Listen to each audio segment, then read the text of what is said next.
What's up, y'all? It's your girl, J. Renee with Prison Ride Radio. I hope that you're doing well. This evening, all right, we got an interview with my bro. All right, his name is Akasha. Now, if you follow me, the name does sound familiar. All right, the last time we chopped it up with bro on a recorded line, you know, he was behind the G-wall. But now he on this side, and he been doing big things since he touched down. So we're going to catch up with bro and see what he got going on. All right, what's up, bro?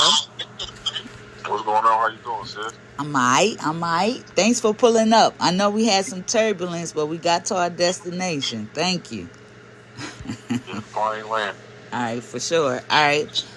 For those that have not heard of you yet, tell us a little bit about yourself and where you from. My name is Akasha. I'm from Kansas City, Missouri.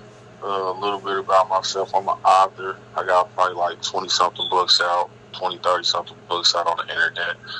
They everywhere. Recently, I ain't gonna say recently, but I was locked up for 22 years, coming home. Within the first year of me coming home, I executive produced my first film, Madam in the Mirror. That's out now. So I guess you could put that on my credit. I'm an author, film producer. And I just executive produced an R&B song. So now, you know, I'm about to be Barry Gordy in a second. All right, for sure. Okay, Barry Gordon, I like the reference. You know, first of all, let me say, I know I said it to you, but I'm going to say it again. Welcome home. You know what I mean? When you was behind that, for sure. When you was behind that wall, the fact that you had wrote so many books was motivating. You know what I mean? It's some people that get back there and they not doing nothing. But I saw a difference in you that, you know, you was about your business and that you applied the things that was in your mind and you put them in real life. You know what I mean? And a lot of people don't do that. So I'm glad that you did. We talked a lot about when you got home and you hit the ground running. You know what I mean? So let's get into it. So you have produced the movie Madam in the Mirror. I love it. You know what I mean? Of course, you know. Y'all definitely got to make sure y'all check it out. But let's talk about that. How did you transition from books to movies? So first off, let's do this. Let's make sure that we give you and your husband, Kwame Dutch, y'all just do everything that I did. Because y'all was really like, so when I'm in the penitentiary, I'm running around telling everybody I'm going to be the rated R version of Tyler Perry when I get out. Mm-hmm. That was just my little scene. I really didn't have a clue on how I was going to do that, but I knew when I get out, I'm going to start doing these movies because I challenged myself to turn one of my books into a screenplay. So when I did, I said, all right, I might be able to do this for real. I had a couple dollars, and then I'm like hearing about people shoot movies on phones. So this was my thinking, and then y'all come into the picture. Dutch 1, Dutch 2, we get to know all of this, and it's really like productions. It's really actors and actresses, and it's real cameras and mics and all of that.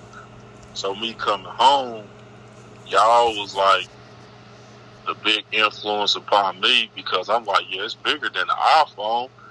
So let me really try to tap into it. And then just me meeting people, networking, connecting with people all across the country. And me, I'm like a sponge. You know, like when it comes to my number one passion in life is learning. Right. So me coming home, I'm just trying to learn everything. I'm asking 1,002 questions. What is this? What is this? I'm questioning the questions. I'm questioning the questionnaires. I'm watching YouTube tutorials. I went to what they call YouTube University. Right. I'm trying to learn camera shots, different cameras and mics. What is this position? What is this? Who do this? So I just knew that's what I wanted to do. So I knew I had to get the game and I had to learn it. For sure.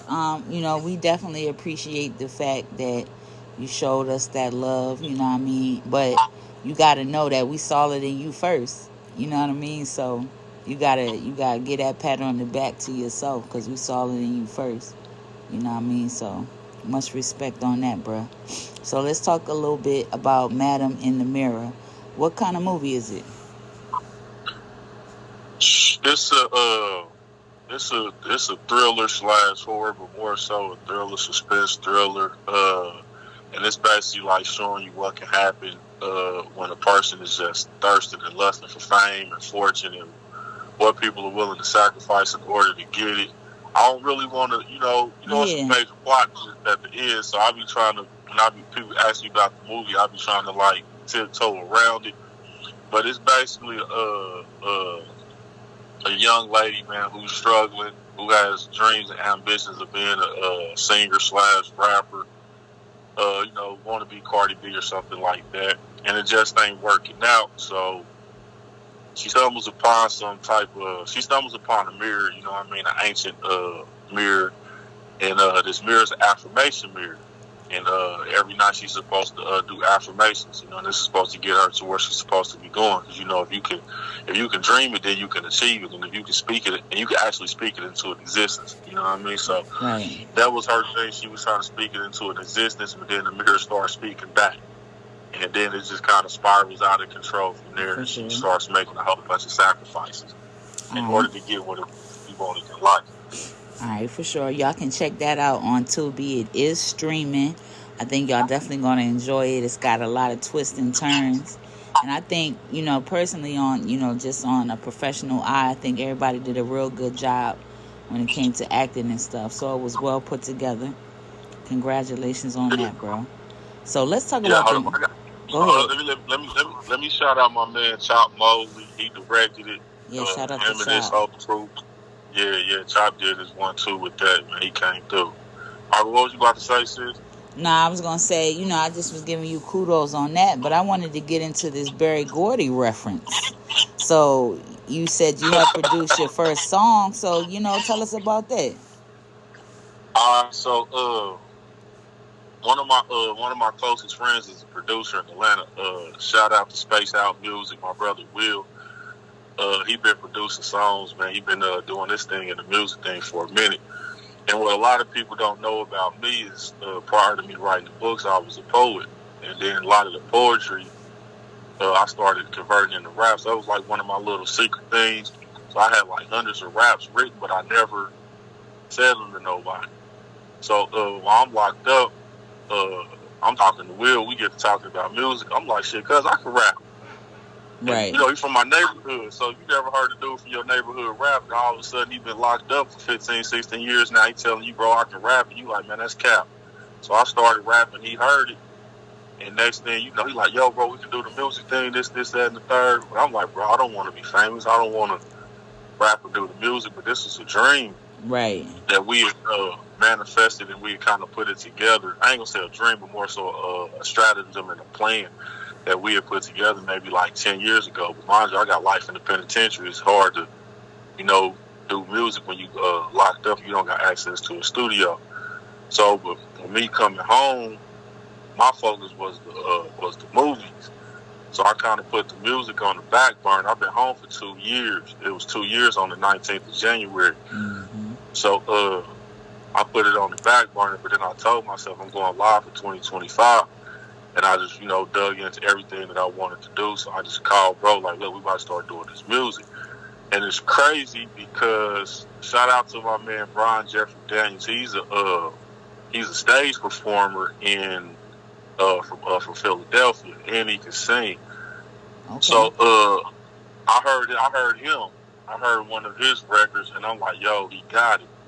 And then shout out to my girl, man. She can sing too, Kelly Kells. She got music out there. So I'm like, man, let me put these two together. I called Will. Will give me a beat. Will got like 5,000 beats. So if y'all want beats, y'all can look him up on Instagram at Spaced Out Music with a Z and a K. He like, bro, I got beats for days. So he just sent me a track. I sent it to both of them. They both wrote to it, and I'm Berry Gordy now. Okay, it's an Berry. R&B song. Yeah, it's an R&B song. I'm trying to venture away from like the rap, the gangster type, you know what I mean? So I just want to do something real cool, real smooth. Okay, that's for sure. And then, that's going to tie right back into the movies, you know what I'm saying? Because anything you produce, if you're doing the movies, you can drop that in there. Because, that's part of our cipher is keeping our people in the loop, building up our people, and building our own infrastructure. So, you right a line, bro, for sure. Yeah, no doubt. I wanna ask you a real question. I don't think I haven't got an opportunity to ask you this yet. Um, having a life sentence and feeling like, or quote unquote, knowing that you never coming home, it can make your mind go to a place that could be counterproductive, unproductive, or a lot of things. You could just be an animal. Like, I ain't going home anyway. You know what I'm saying? What was it that made you decide to do something with your time instead of saying fuck it? All right, so I got locked up October 1st, 2000. So from October 1st, 2000 to roughly about June 2012, I was the animal. I was a beast. Right. Like, that's all I was on, because I'm like, I'm here. I didn't give a fuck when I was on the street. So now y'all done gave me a life sentence. I really don't give a fuck. You know what I mean? So, but what it was one of my closest friends got backdoored. He got killed.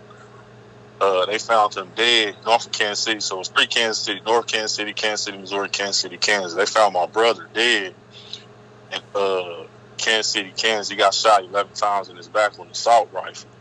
And I know how he moved. So whoever did that was somebody that we was close to. So here it is. I've been like banging this game, and me and him was kind of like, quote unquote, the leaders or whatever. And I'm like, man, they just backdoor broke. So now I'm questioning the whole mob thing. Like, they backdoor him, that they feel the same way about me, so it caused a major friction. Yeah. But a few of the guys that I really genuinely love and that still love me, I'm like, I'm responsible for them. He was basically the safety net, so I can do whatever I wanted in the penitentiary, because he was still out there holding the fort down. But with him getting killed, it was just really kind of like, man, it's you by yourself. You got to make sure all the homies are straight. So you got to find something to do other than just staying in and out the whole violent stuff, getting caught with dope and all of this. So it's crazy how I started writing books, because anybody that's been locked up, when you go to the hole, man, you do a year, 2 years in the hole, you write letters. Yeah. So I'm writing these long 7-8 page, deeply thought out, political, emotional letters, and nobody's writing me back. Nobody on the streets is about to return a 7-page letter to somebody in jail. So I got so frustrated, and it was literally August 16th, 2014. It was my 30th birthday. And I said, man, fuck y'all, I ain't writing no more letters. I'm just going to write a book. Right. I'm writing these long-ass letters. I might as well just write a book. So I started writing the book. And the book was called GWOP Gang, GWOP, and stands for Get Wealth and Obtain Power Gang. And when I first wrote it, it really was just like for me to flex on niggas on the yard. Like, nigga, I got a whole book. But once I actually got it done, I went back and read it. I had it written out on paper, and I had one of my homeboys that actually got out, started a publishing company. I didn't know it at the time. But once I kind of put it in the atmosphere with the rest of the homies, they was like, man, Jordan Belcher. They was like, man, Jordan got a whole thing going. So me and him connected. I gave him the book. So my first book was published. It was Libra Lavelle, the autobiography, not bio, but body, like BODY. And when the book came out, it changed my whole outlook on life. So 2 things changed my outlook on life, and it's crazy. It was that book, and it was the Blueprint 3, the Jay-Z album. Okay. And then it's a part in the song. It's a part on the album where Jay-Z said on the song, he said, "Ain't nothing cool about carrying the strap, about worrying your moms and burying your best cat. All teary-eyed while you carrying this casket. Some about to go to war, about to take it to a magic." And my man just got killed. And I'm like, yeah, it ain't nothing cool about burying your best cat. So when the book came out, combined with me just like always listening to this album, I told myself then and there, I never do nothing illegal again to feed myself. And that's really kind of where it started to shift. That was in 2016. Okay. But from when I first got locked up until probably around that moment, I didn't give a fuck. You know what I'm saying? I wasn't really, I didn't care. You know, so I'm here. I got this L. I was institutionalized. I'm banging on niggas. I'm doing all of that. You know what I'm saying? But that moment, I was like, yeah, nah, fuck that. I'm not, nah. Growth, man. Yeah. Growth is a lot, yo. Like always, people be like, man, my life is ruined. My life is over. I'm like, how if you still alive and you ain't broke none of the cardinal rules? Because there's some shit that you can do that you can't shake back from. It's just, it is what it is, you know?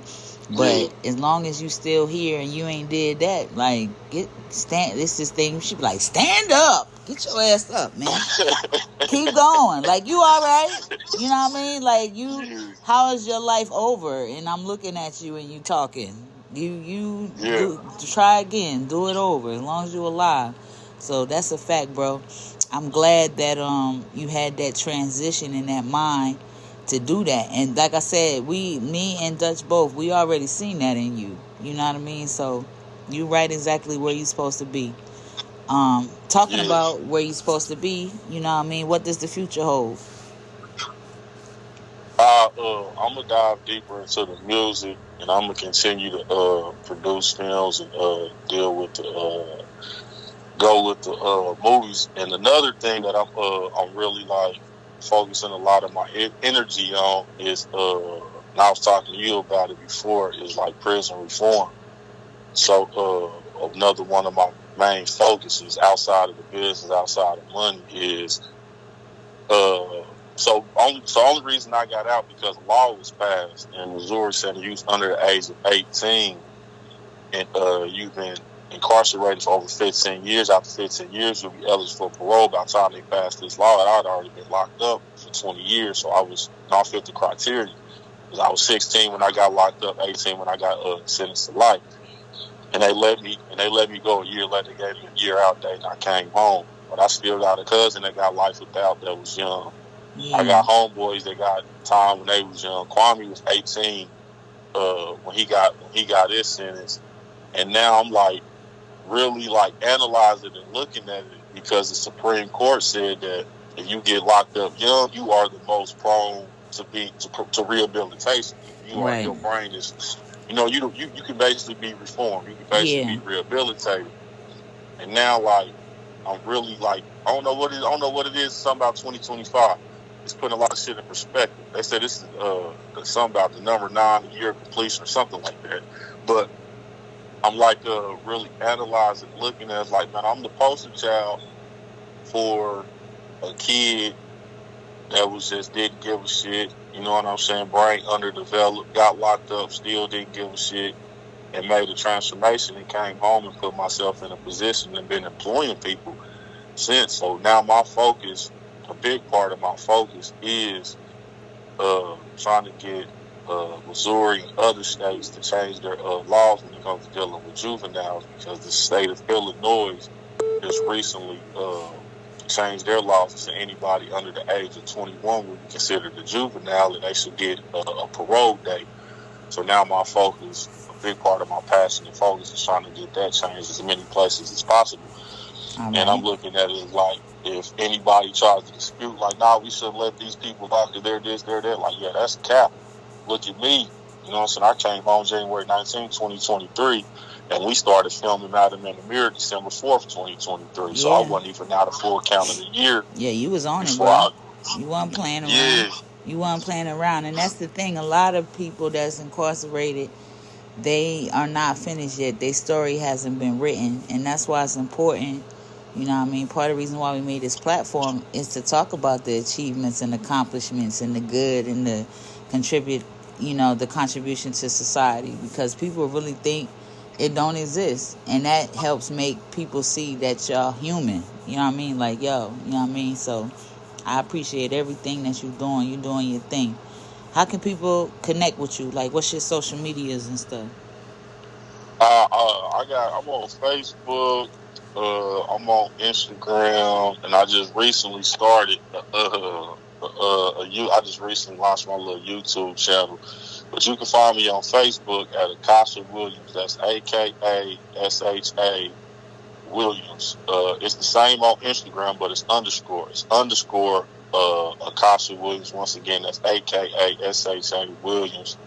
WILLRAMS, in case people didn't know how to spell that. And then on YouTube, check out my YouTube channel. It's Akasha, once again, AKASHA underscore Williams, Williams. Just remember the underscore before my name is Instagram, and the underscore in between my first and last name is YouTube. There's no underscore, no nothing on Facebook. It's just Akasha Williams. All right, for sure. I want to give you an opportunity to, leave the people with a gem or anything you want to say. The floor is yours. Yeah, man, just stay focused. You know what I'm saying? Just stay passionate, man, because whatever the mind can believe, whatever the mind can conceive and believe, man, with strong work ethic, man, you can achieve it. You know what I mean? And never chase money. I tell people this a lot of times, man. People chase money, man. Pursue greatness, man, because money is only a consequence. Money should never be the objective. So if you got a good team and a strong work ethic, man, you're going to make money. So don't chase the money. You know, money is not like